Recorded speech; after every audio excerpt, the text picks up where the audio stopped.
Hello, everyone. I'm Kate Messner. Welcome to the Brooklyn Book Festival Children's Day. I'm so happy to be here today with authors Chris Grabenstein, Jessica Kim, and Janae Marks. We are going to get right to the book talk because we're so happy to be talking books with you. But before we do that, I want to let you know that books by the authors in this program can be purchased in a link that you will see below. We hope you'll also consider donating to the Brooklyn Children's Book Festival, the Brooklyn Book Festival, especially the Children's Day. We're celebrating the 15th year of free literary programming. And it's been an amazing resource. We're online this year, but we're still all together celebrating books, and that counts for something. So just a quick introduction of our authors. Chris Grabenstein is the New York Times bestselling author of the popular Mr. Limoncello series, the Welcome to Wonderland series, and many other books, as well as the co-author of numerous page-turners with James Patterson, including the Max Einstein series, and of Shine, which is co-written by his wife, JJ Grabenstein. Chris lives in New York City. Jessica, give us a wave. Jessica is the author of Stand Up, Yumi Chung. She writes about Asian American girls finding their way in the world. And before she was an author, Jessica studied education at UC Berkeley, a former teacher, yay, and spent 10 years teaching 3rd, 4th, and 5th grade in public schools. Like Yumi, Jessica lives with her family in Southern California and cannot get enough of hot Cheetos, stand-up comedy, and Korean barbecue. I love books with food. And that brings us to Janae. We have cupcakes in her book. Janae Marks is the author of the debut novel From the Desk of Zoe Washington, an acclaimed debut mystery that I absolutely loved. Zoe, no, not Zoe, Janae, graduated from the New School with an MFA in writing for children. When Janae isn't writing fiction, she is spending time with her husband and daughter at home in Connecticut. So let's talk about these books. I want to take a little time, and we're going to let individual authors talk for just a few minutes. Starting with Chris, would you take a little bit of time, Chris, to tell us about this new episode in the Mr. Limoncello adventures, Mr. Limoncello and the Titanium Ticket? Thank you, Kate. It's great to see you too, because you've written a lot of great books, and I'm drinking my Brooklyn coffee right here because I am at the Brooklyn Book Festival. And this is the 5th book in the Limoncello series. Wow, it's funny to say that. 5th book, and what we decided to do with this one was to go away from the library that we established in the first 4 books, and we actually go to the town, a made-up town called Hudson Hills, New York, where Mr. Limoncello has his amazing factory where he makes all his incredible games. And as you might imagine, Mr. Limoncello is a little wacky, so his factory is even wackier. He knows that it can be drudgery to work in a factory, so there's different music every day. So they put the toys together with salsa music one day, and the next day it could be country swing music. And there's a ball pit moat around this castle-like factory that he has. But the story is really about the one kid in town whose grandparents will not let him do anything limoncello. There's a bit of a mystery as to why, which we'll find out, of course, as we read the book. But it's Simon is the one kid in town whose family just will not let him enjoy any of the fun. And it's all about his adventures. And Mr. Limoncello is giving away the first of what we think will be several titanium tickets. I'm not going to tell you what the titanium ticket is all about, but if you've read Ready Player One, you probably have an idea. And so this book just came out, and it's been a lot of fun. Fantastic. I'm sure you have a lot of readers waiting for that one because it's serious. How long has the series been around, Chris? When did the first one launch? It came out in 2013, the first book, and it did very well. It was my first book after, I think I'd written 25 books, and it made me an overnight success after 25 books. So it was kind of fun. The first book was, of course, turned into a movie that was on Nickelodeon. Now it's on Netflix. And so we do a new one about every 18 months. That is awesome. All right, let's talk to Jessica about Stand Up, Yumi Chung. I am so in love with this book. It's not every day we get to read about a female comedian, especially an Asian American female comedian. So I was so excited to have you on the panel today. Tell us about Yumi and her story. So my story is about 11-year-old Yumi Chung. So Yumi's a little bit shy and she's sometimes a little awkward and she's having a real tough time fitting in and making friends at her fancy private school. But the thing about Yumi, maybe you could guess from the cover, is she is obsessed with stand-up comedy, and she is especially obsessed with this YouTube series where she watches her idol Jasmine Jasper teach comedy tutorials, and that's what she loves to do to kind of escape from the pressures of the day-to-day. So the problem with Yumi is that her Korean immigrant parents totally don't get it. They don't understand her love of comedy, and they really wish that she would stop with that comedy nonsense and instead spend that time studying for the big scholarship exam she has coming up. So things get interesting when Yumi accidentally stumbles into a comedy club and gets mistaken for another camper and ends up taking on or ends up stealing someone's identity and going to camp as another person.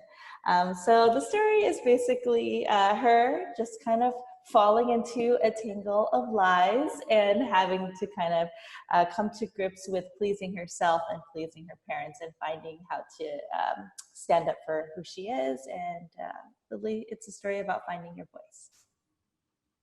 I can only imagine how much kids are going to relate to Yumi going on YouTube to take these stand-up comedy lessons, because our kids learn so much from, these YouTube tutorials now. Did you have to watch a bazillion YouTube tutorials to get ready for this? I did watch a bazillion. There aren't actually a ton of tutorials that exist, but I hope this will start some.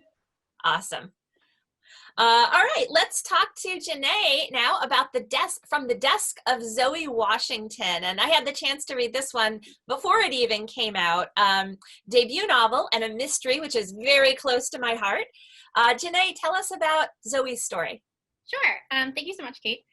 So From the Desk of Zoe Washington is about 12-year-old Zoe, and her big dream and aspiration is to grow up to become a professional pastry chef.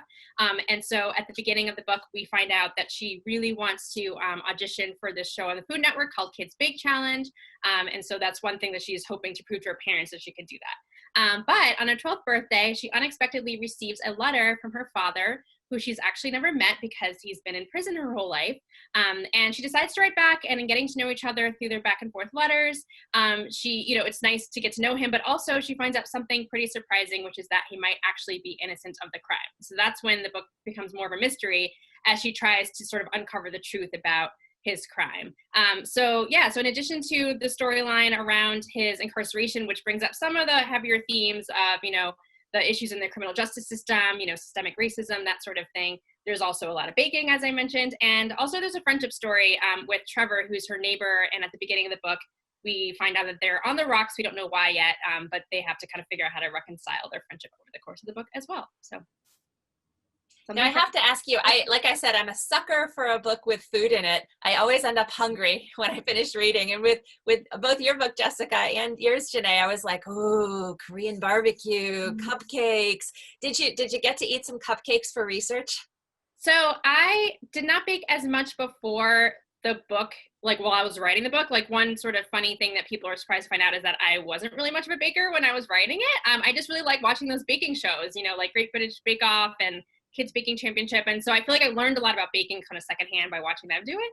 But in the fall before the book came out, I decided I'm going to challenge myself to bake a whole bunch of cupcake recipes. So I did bake the recipe that Zoe makes in the book. And then I also, I made some other ones. So yeah, I've been becoming more of a baker since the book came out, because I feel like I've realized it's actually kind of fun, and who doesn't love a sweet treat? So yeah.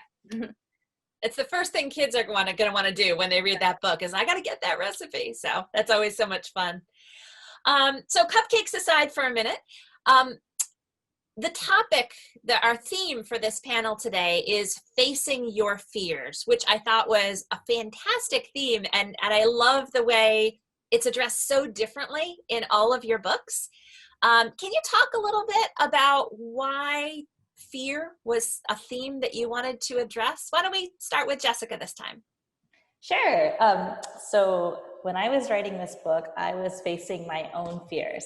So a lot of people ask me if I also have ever done stand-up comedy, and no, I haven't, but I do relate to Yumi on the level that, like Yumi, I was passionate about something and really, really loved it, but was unable to kind of find that strength and courage within myself to pursue it.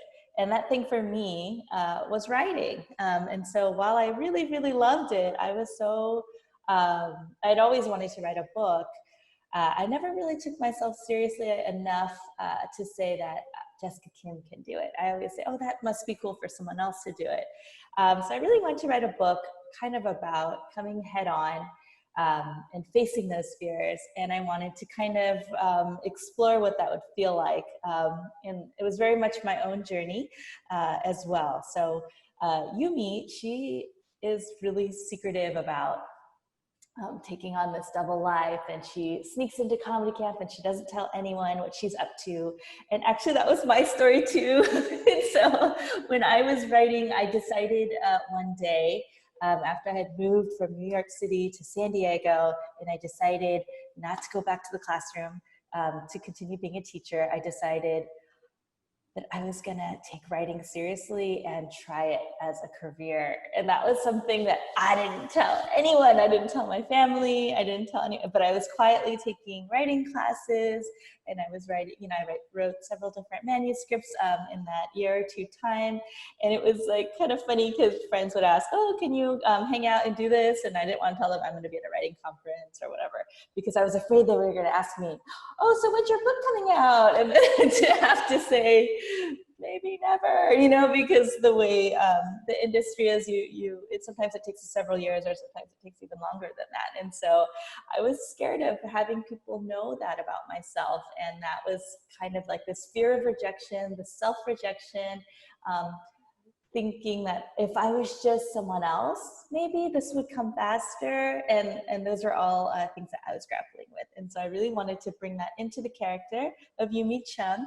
And I feel like it's a really relatable thing, especially when you're 11 and you're going to middle school and a lot of things are changing and you don't really have a lot of control, and you just kind of want to escape into someone else for a minute. And I thought, what better way to explore these feelings than with a book? That's so interesting that you talk about this sort of secret writing life because of the fear involved in creating. I totally did that. When my first book came out, people were like, wow, you must have just whipped this off. We never heard anything about you writing it. It had been like 8 years, you know? Janae, did you do that? Did you write secretly ever, or Chris? Not as, I feel like because I went to graduate school, it kind of was like the cat was out of the bag with that one, but it did still take a really long time. You know, like I graduated from that program in 2010 and my book didn't come out till 2020 and I didn't sell it until 2018. So like there was a lot of years where I think I just kind of got people used to the idea that it's not an overnight thing. I was like, well, I still have a book deal. You know, I think I just had to be more upfront about it because I did go to this master's program, but maybe if I hadn't, I might have been a little bit more. Chris, what about you? Were you a secret writer at all? Not really. I was doing improvisational comedy here in New York City, and I sort of lucked into James Patterson, was the chief creative officer of J. Walter Thompson, one of the huge advertising agencies, and he wrote an aptitude test. So I took this aptitude test for writing, and it was kind of just like doing improv on paper, and I got a job. So I was really afraid after I got the job because it's like, oh, no, now I've got to start writing TV commercials, and I got to start writing radio commercials. And I was very fortunate that I had some great bosses who said, here's the books of all the commercials that won awards in the last couple of years. And for the first week, I just sat there reading like, oh, okay. You can kind of understand the structure of things. And so when I made that transition from writing commercials, which I did for like 20 years, just trying to write, I thought movies or I want to keep writing, but what am I going to write? That was very fearful. And went to a lot of like seminars, like, I'm never going to do this. This is never going to happen. So I think anyone who's involved in the creative process, there is a tremendous amount of fear, like getting up on stage or anytime you show whatever you've created to the public, there's fear. And did that tie in with your desire to deal with the theme of fear in the Mr. Limoncello books? Well, I think, it's interesting. Whenever when I started writing books for young, my first books were for adults. And when I first started writing for kids, I put on Monkees music because the Monkees were big when I was in the 6th grade. And if I listened to Daydream Believer, all of a sudden I'm a 6th grader again. And what I often tell people is that the props have changed. Like there's no chalkboards anymore, and the rows of chairs, it isn't really the same kind of configuration you'll see in most schools. But what hasn't changed is how you feel when you're 10, 11, 12 years old. And that is really the time of life when you're starting to remove yourself from the cocoon that's been your family.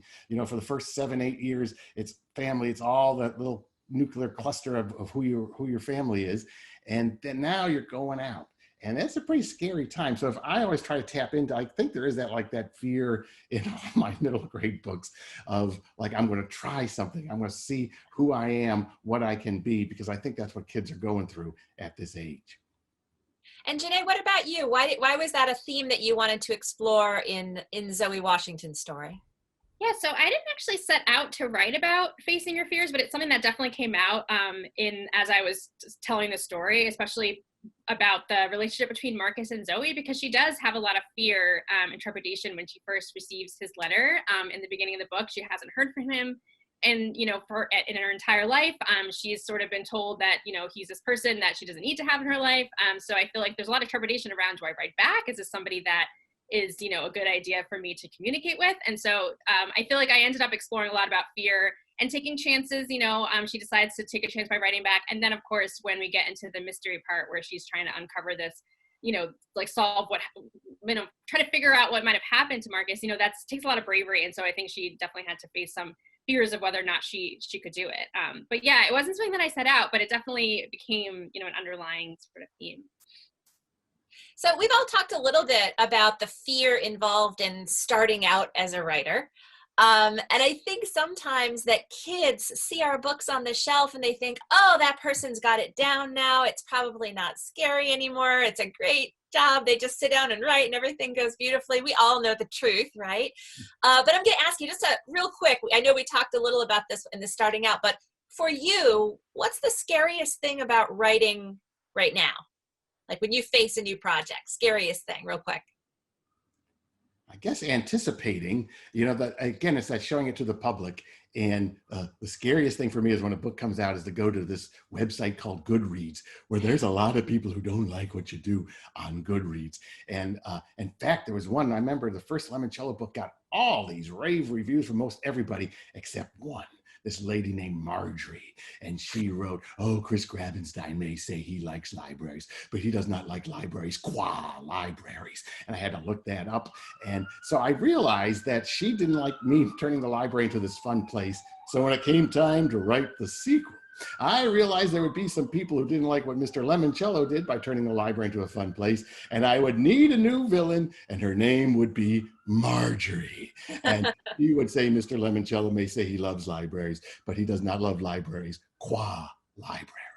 So it's always that facing that, I guess it's that rejection, having been an actor and a comedian, it's every time you step out there, you're getting ready to face rejection. And to me, that's still the scariest part, is when you sit down to write, is somebody a year from now going to tell me I wasted my time? But you made art out of it this time, so that's good. Yes, I did. I love that. Marjorie is now forever. She's in the immortalized. Yes. What about you, Jessica? What about writing is still scary now? I think the thing that's hardest for me, and it continues to be very difficult for me, is the lack of control. Like I can't control a lot of things.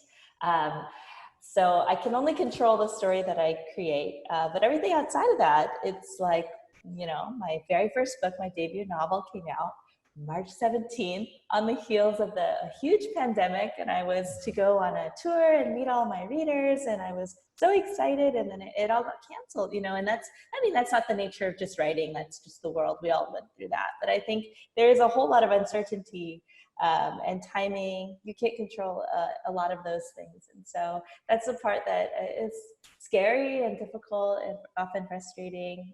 So I'm learning how to just go with the flow. And, like there's a character in the book, Yuri, and she has a little bit of my control freak. I make a very type A teacher personality where I really want things to be on a timetable a certain way, but things get pushed around, deadlines get moved, and, tours get canceled, things like that happen. And I'm still learning. Those feelings in your book, you so much of what you just said is so much in the heart of the story too. I think kids are going to relate to that so much. Right. I hope so. What about you, Janae? What scares you about writing? Yeah, well, I definitely relate to both what Chris and Jessica said. I also had a tour that was canceled this spring. So the whole idea of like getting used to the uncertain and just kind of leaning into it, I guess, is something you've had to learn. For me, honestly, like writing the next book was really scary. And I had to do that, I started it last year, but I was working on it a lot of this year. I think like after you put a book out there, having this follow-up book, which is not a sequel, it's another standalone, not knowing whether it's going to land in the same way. That's been scary. Like, I think that they call it like the second book syndrome, or, it's like a lot of authors, I guess, go through this after their first published book. That next book is always really hard and scary to write. And I definitely feel that was the case for me. It's just hard to know, you feel like people have expectations now, and you want to live up to like, your first book, and you want to even do better. And it's just definitely scary. So for me this year, that was it for me. Janae, one of the things I loved about all of your books is the humor. And that it's real genuine humor. It's laughing humor. And yet these are not just, light, fluffy stories. We're not talking about a book that's just, for giggles here. And especially Janae, I mean, some of the topics that you address from the Desk of Zoe Washington, when you're dealing with, this kid who's wrestling with, she wants to be on the baking show and she wants these cupcakes to work out, but also she's fighting this huge system of mass incarceration, of systemic racism, the school to prison pipeline. These are weighty, weighty issues. Why did you feel like it was important to also have that amazing humor in your novel? Yeah, that was definitely from the beginning something I knew I wanted.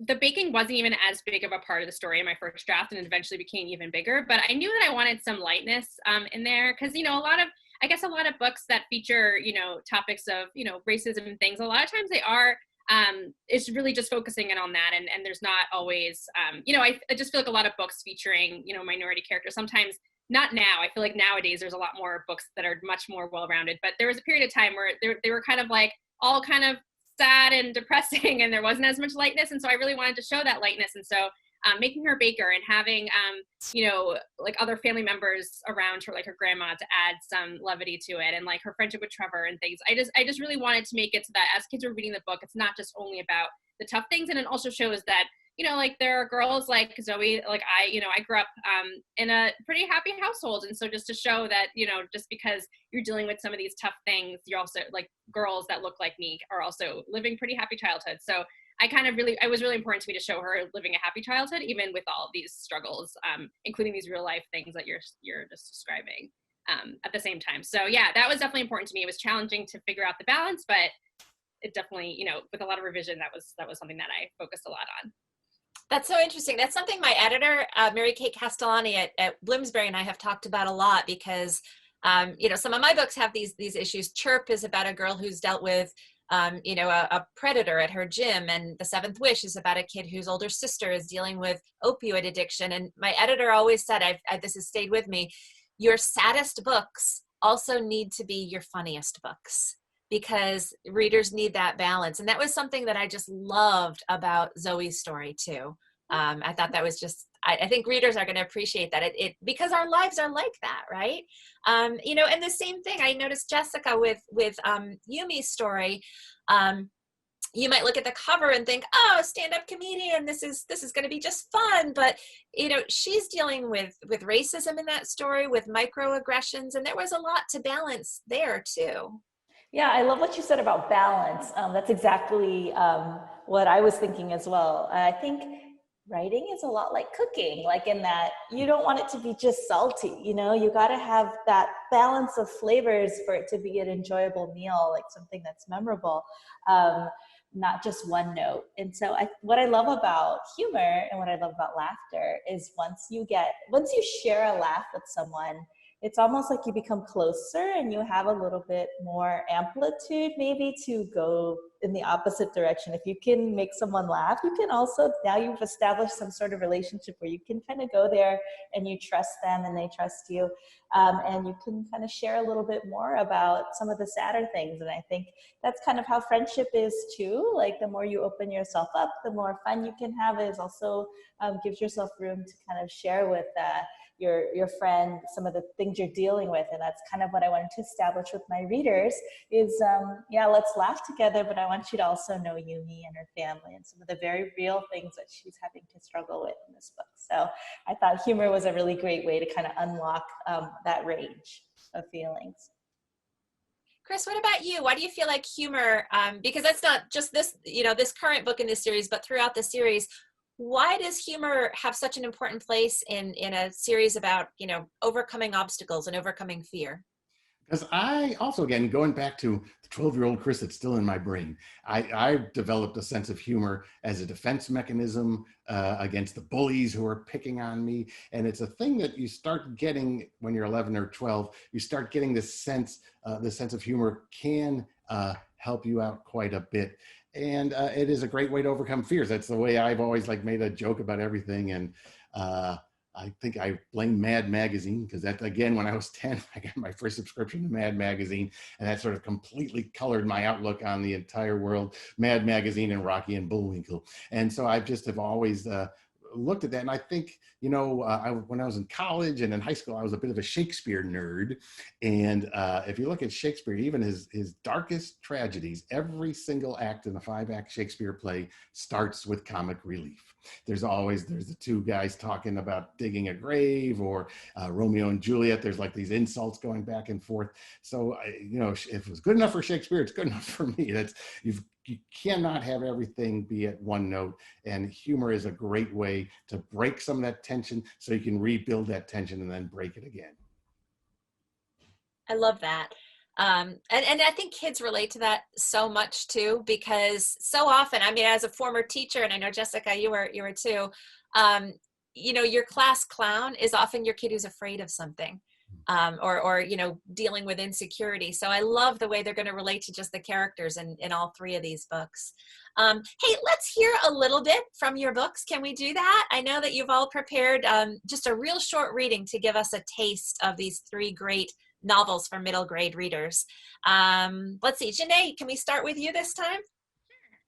So the section I'm going to read from is actually the beginning of chapter 2, which is right after Zoe has received a letter from Marcus, her father, in prison, and she kind of rushes into her bedroom after celebrating her birthday to read it. So, chapter 2. I shut my bedroom door and opened the envelope. The paper inside was a piece of loose leaf, like what Mom would buy to put into my school binders. The words filling the page were written in the same blue handwriting from the front of the envelope, except the print wasn't as neat. I stood in the middle of my bedroom and read the letter from start to finish. And then I read it again. Everything was quiet except for my heartbeat echoing in my eardrums. To my little tomato, happy birthday. I can't believe you're 12 years old. Wow. Do I sound like a broken record when I say that you're growing up fast? Do you even know what a broken record is? Everybody used to listen to CDs when I was growing up, but my dad, your grandpa, kept a record player in the corner of the living room. He always says that music sounds better coming from a record player. He might be right. His favorite singer is Stevie Wonder. Have you ever heard any of his songs? He has a pretty great voice. There's this one song called Isn't She Lovely? You should look it up sometime. Stevie sang exactly how I feel about you, my baby girl. Well, you're not a baby anymore, but I know you've got to be pretty lovely at this age. I wish I could give you a hug and see your smiling face on your big day. I'm sorry I can't be there to celebrate with you. I know your mom is doing something special. She was always good at knowing how to celebrate birthdays when we were together. Even if you never reply to these letters, I'll keep writing them, though I hope you write me back one day. In the meantime, I want you to know that I think about you every day. Love, Daddy. All I could do was stand there, staring at the paper in my hands. I was like the Tin Man in The Wizard of Oz when he needed to be oiled. My arms and legs felt stiff, like they'd weigh 1,000,000 pounds if I tried to move them. Why did Marcus sound so nice?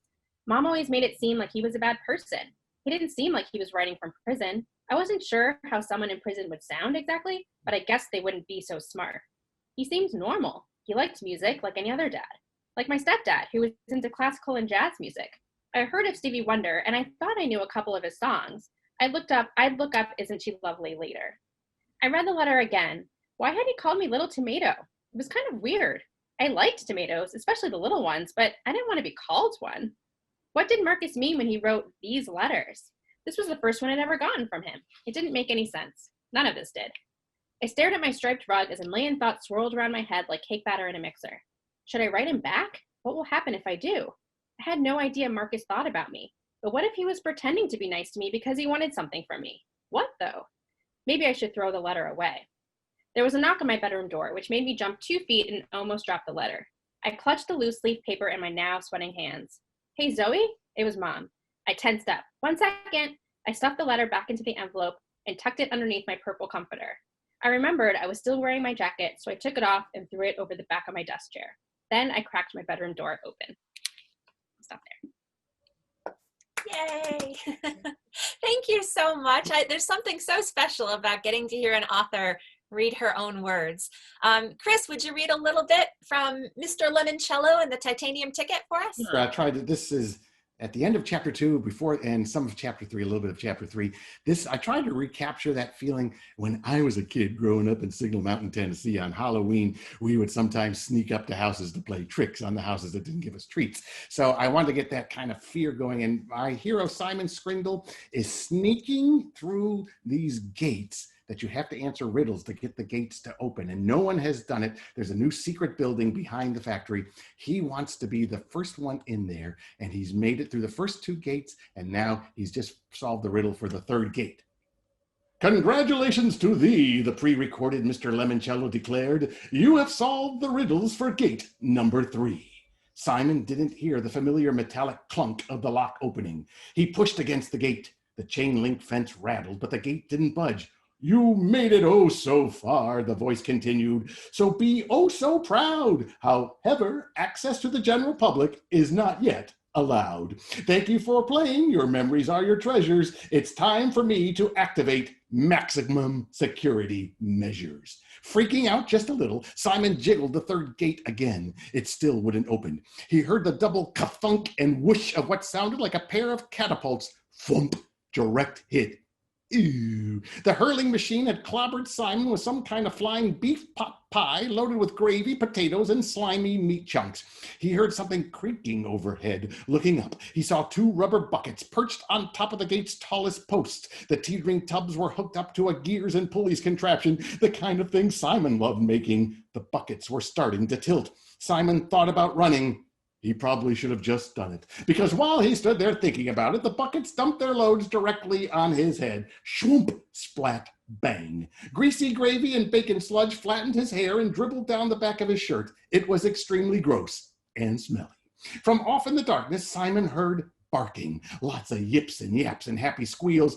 Mr. Lemoncello had released the hounds, and Simon Scrindle was standing there frozen, a meat-flavored popsicle. The factory's guard dogs would tear him to shreds. He ran to the gate behind him. It had relocked itself. Simon tugged. The gate clattered, but there was no escape. He was trapped. Looking right and looking left, he could see the sharp-edged silhouettes of charging dogs. They seemed to be small, angry chihuahuas with sharp, pointy teeth, beagles trained to hunt foxes, miniature hounds and jackals. No. As the twin dog packs drew closer, Simon could see that they were all puppies. Floppy-footed, tail-wagging, head-bobbing, ear-flapping puppies. Dozens of them, maybe 100. They leapt up and toppled Simon to the ground so he'd be easier to lick. 2 puppy tongues lashed the insides of Simon's ears, while 6 others nuzzled his armpits, and another 2 burrowed under his cuffs and tried to scoot up the legs of his pants. Simon giggled and squirmed. The dogs were so snuggly and squiggly, he couldn't help it. A sharp whistle pierced the night. Here, Sounder, Ginger Pie, Old Yeller, Winn-Dixie, and all you others I haven't had time to name yet, cried Mr. Lemoncello's voice through the outdoor loudspeakers. Your job is done. Here at the GameWorks factory, security is always fun. So that's a little bit from the Titanium Ticket. Chris, it is just a shame that you don't enjoy reading out loud. I was a ham actor for many years. It's so fun, isn't it? Thank you. Jessica, can we hear a little bit from stand-up Yumi Chung? Sure. I wish Chris was around to read bedtime stories to me at night. All right, I'm going to be reading from the first page, so chapter 1. I should have known better than to think that anyone would listen to me at a Korean beauty salon. You want the perm? Asked the stylist in leather pants, running her fingers through my limp hair. I was thinking, I sputter, showing her my phone. Maybe you can give me something like this instead. After scrolling through Pinterest for hairstyle makeover all week, I settled on the sleek pixie cut. It's definitely shorter than anything I've ever had before, but maybe that's exactly what I need before 7th grade starts next month. A change, something bold for the new me. Mom emerges from the dressing room in a shiny black robe and plucks the phone from my hands in one swift motion. Yumi, no! She raises a generously penciled in eyebrow. Too short. You will look like a boy from BTS. Mom! I grab my phone back, ignoring the 3 robed aunties, who aren't even really my aunties, laughing in the chairs next to me. This is a really popular hairstyle these days. Let me see. My stylist leather pants squeak as she bends over for a closer look. No good. Your cheeks are too big for this cut. I examine the picture again, noticing the model's sunken cheeks for the first time. I steal a glance at myself in the mirror, subtly sucking in my face. Leather pants scrunches my hair in her hands. You need more volume. She combs my hair forward, obscuring the sides of my face. Covers your yodorum. My Korean isn't that fluent, but I know she's talking about my acne. She is right, Mom says. My stomach twists. Yeah, but I don't know. That's not the look I'm... Without letting me finish, Leather Pants turns to Mom. Her? Yes, much better for her. She nods her chin to confirm and spins her chair to join the gaggle of gossiping aunties. Before I can object, we're back to swapping intel. Did you hear that Kim Moksanim from Hosanna Baptist is sending his son to Cornell? How about his other son? Tall lawyer? Mom gives him a knowing glance. He's the same age as my older daughter. Oh, brother, not this again. Meanwhile, a sharp chemical odor stings my nostrils as strands of my hair are twirled around spools attached to a giant octopus-like machine. So this is what disappointment smells like. Another perm. So much for the new me. Wah, wah, wah. I have to tell you, I can see these aunties in a movie. I am holding out for the Yumi Chung movie because can't you just see the aunties? I love it. That would be amazing. All right. Thank you all so much. What a treat to get you to hear you read your work out loud. Let's switch back to conversation. And I can't believe our time is already starting to wind down. But before we do that, I want to have a little bit of a secret conversation for writers of all ages. Because anytime I visit a school, anytime we speak at writing festivals, everybody wants to know your secrets of great writers. So what I want to ask you is about the stories of these books before they were these amazing books they were right now, the revision process. What was your biggest struggle with revision for the Mr. Limoncello book, Chris? Oh, well, the first Limoncello book, I worked on that for 2 years and rewrote 50% of it 8 different times. I had like whole subplots I had to get rid of. This one, I think it was finding the balance in when it first started out. Simon's grandmother and grandfather both hated Mr. Limoncello because of something that happened right after Simon was born. He was too young to remember what it was that happened. But with working with, I have a great editor at Random House, Shana Corey, and she and I worked it out where the grandpa stayed this kind of miserly, miserable, unhappy person whose unhappiness just seeped out everywhere. But his grandmother was like his secret confidant. And I think that like shot everything forward, where the grandmother's the one that says, go on, granddad's not awake yet, go to the company picnic, come on, and it kind of was, I think it came from a point. I remember when I first moved to New York City from Tennessee, my father, who was this practical engineer, was like, you're gonna do what? You're gonna go up there to be a writer and a comedian? Are you crazy? And my mother is the one that said, go. If you don't do it now, you'll regret it for the rest of your life. So I think having that dynamic helped in the editorial process of making the book how it became. What about Zoe's story, Janae? One of the things that I loved when I read this book was how it managed to be so many things at once. I mean, it managed to talk about issues in a way that was so kid friendly and so respectful of kids. And it was the mystery, and it was the baking book, and it was funny, and all those things fit together. And I'm guessing it was not always like that from the start. Yeah, so yeah, that balance, figuring out that balance was definitely the biggest challenge. Like I mentioned earlier, the baking was a much smaller part. I mean, she was always aspiring to be a baker. She always wanted to be on the show, but I didn't have her have this internship at this bakery at first. So there were only like a few scenes of her just baking at home. And, I think that was sort of a revision note I got, that like the baking needs to be, like it needs to be a bigger subplot. To kind of, I think, kind of go back to that balance that you were talking about. And so I had to kind of figure out how to add those scenes in, but while also, how do you, transition, like you said, from something that's a little bit heavier to something so fun. It's like, without making it jarring. So I had to find ways to like, have her still thinking about the mystery stuff and Marcus while she's baking. That was one way I tried to do it is, because a lot of times kids are dealing with these at the exact same time. So she might be in the middle of baking and figuring out her internship while also thinking about the letters and what she's going to do next to try to uncover this mystery. So I don't know, that definitely came through a lot of revision. It took many drafts to get to feel like I got that right, and tackling one thing at a time, until it kind of all fit together. Well, nailed it. Jessica, what about you with revision for the Yumi Chung book? Trying to write humor for me is always so challenging, and that's something I always need to focus on. Did you have to do a lot of revision there, or it kind of seems like you might be naturally funny though? Thank you. The humor, definitely got rewritten a bunch of times. But for me, I think the biggest thing with my revision was the ending. So I think for Jessica Kim, the person, I needed to write this book to kind of explore some of the feelings I've been feeling about being a little different from the expectations of, my parents or people in the community. And so in my background, just like Yumi's immigrant background, we were very much encouraged to be something professional, doctors, lawyers, get an MBA. Like those things are a lot of things that we were encouraged to do.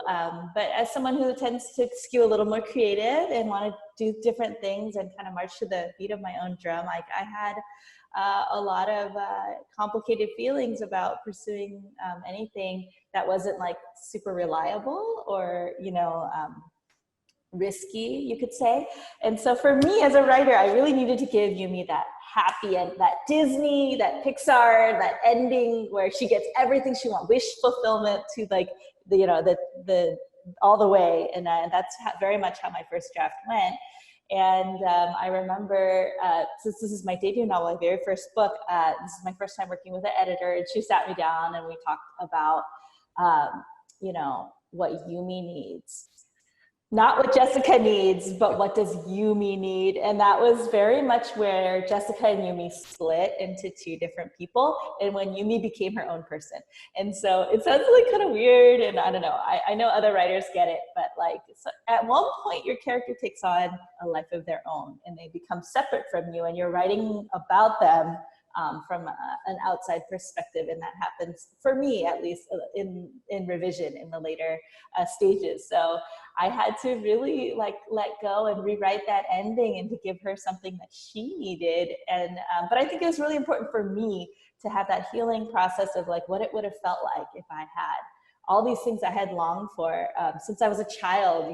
My husband's a doctor, my sister's a doctor, my brother-in-law's a doctor, and my sister-in-law's a doctor. I live in a family of doctors, and the way that everyone brags about them was very, and then there was, Jessica's also very nice. It was like, I was never held on that same level.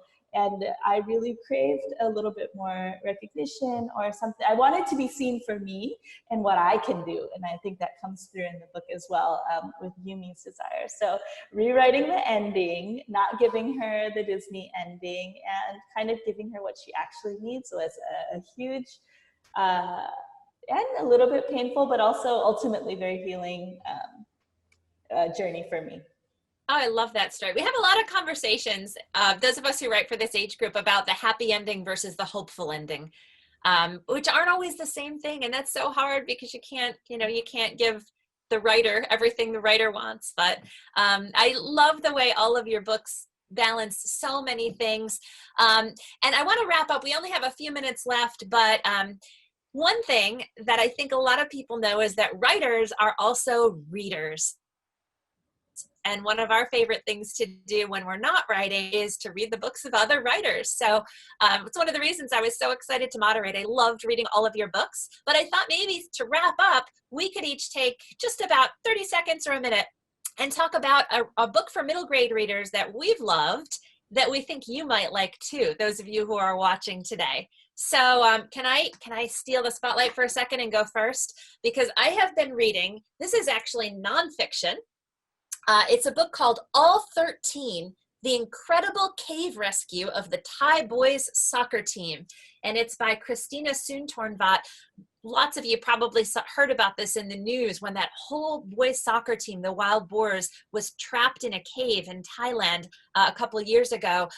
Christina and her family were visiting Thailand that summer and went back to do this research about this book. This book, it's so funny. I know how this ends, right? I was watching the news. This reads like a thriller. I just cannot stop reading it. Confession, if there's some bags under my eyes, I was up until 2 a.m. reading this. So it's not out quite yet, but comes out in October. Chris, do you have one for us to recommend? Yes, I do. This is one by Lamar Giles, the last day of the last day. I just repeated the last day of summer, and Lamar's terrific. It's a fun mystery, and also I'm gonna, not because I edited, but if you really want to read like a lot of different stories, Lamar is one. I first discovered him when we put this together for the Mystery Writers of America. There's 20 different stories in here, a diverse range of authors, and it's like a great way that you can sample the styles of a lot of different writers in little kind of 2,000, 5,000 word chunks. Janae, what about you?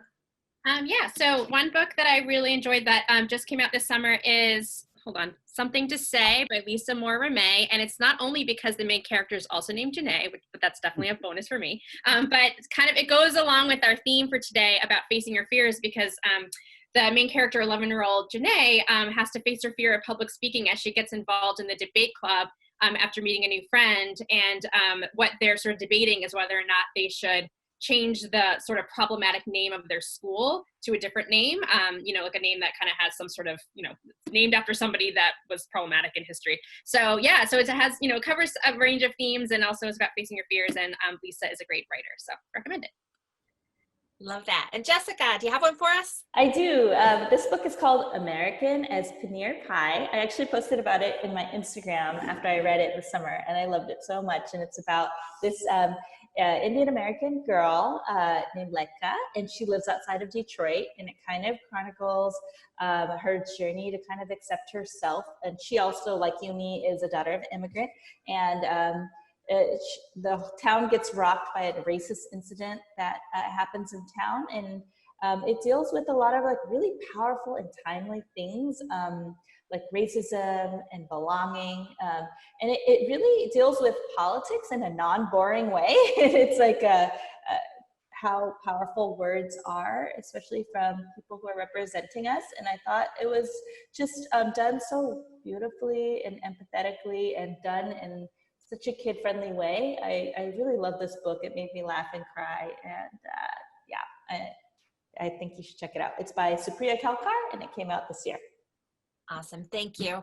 I cannot believe how fast our 45 minutes has gone. But thank you so much for spending time talking with me today. I loved reading your books and hearing about the stories behind them. So a reminder to everybody watching today, you can buy all of these books at the link that you'll see below.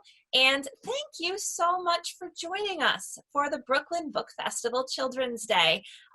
Chris and Janae and Jessica, thanks especially to all of you and to the Book Festival. This was so much fun today. I hope everybody has a fantastic day. Enjoy the rest of the festival, and we all hope you find some really great books to read. Thank you. Bye. Bye.